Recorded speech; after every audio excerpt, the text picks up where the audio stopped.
Disclaimer. This video is for entertainment purposes only. Do not attempt this at home. Vitiated how-to will not be responsible because you decided to be a cheap ass and not hire a professional. On with the show.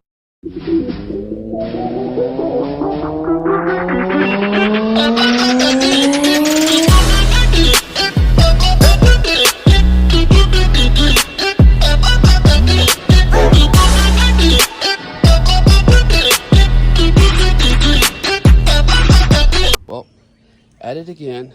My fucking stupid ass. Knew better, but of course, I did it anyway. Yep, we're back at the Xtreme Power auger. I should have changed the bulb when I changed the fuel lines. But trying to be lazy and not mess with it because I know better just from past experience. So there's that. Anyway, you got that bolt down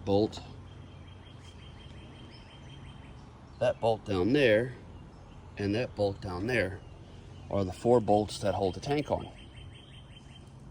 Unless you got a 90-degree Phillips and you want to take the time to fight with it to get those 4 screws out.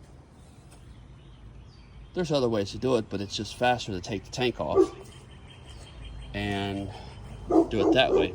And while you're at it, change the fuel lines, because the bulb needs to be changed. As soon as you change the bulb, it's going to collapse the fuel lines.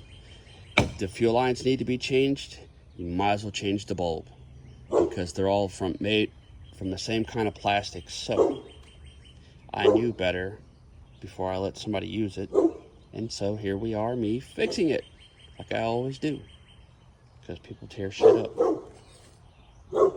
Pretty simple. I mean, it's not hard, but I'll go through it anyway. Okay, I got the 2 bolts down there out. This here, it slides up and down, so you ain't got to take it all the way off. Just loosen it up enough to where you can remove the tank and set it off to the side and not damage your lines or pinch the hell out of them or whatever, so you can get to it.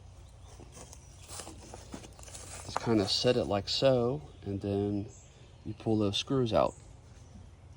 Okay, a little side note, once you get the tank off, there's these little grommets right here that are supports.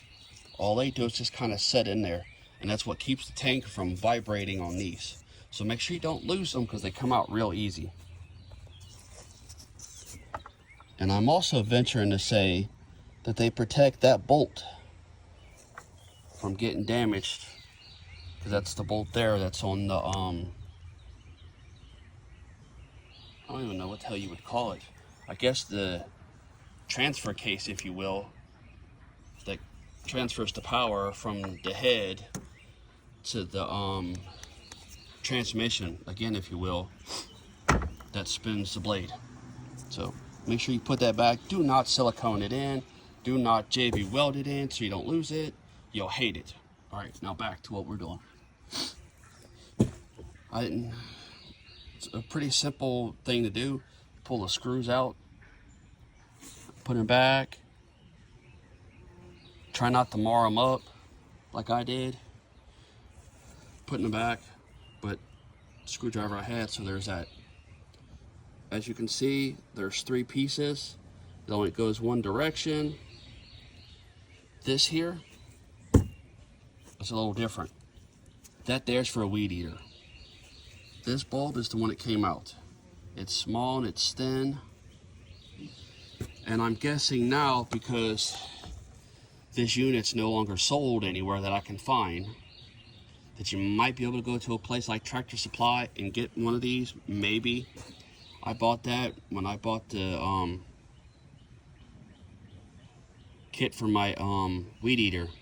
There's a few things I had to put on it. I think it's the weed eater. No, maybe it was the mower.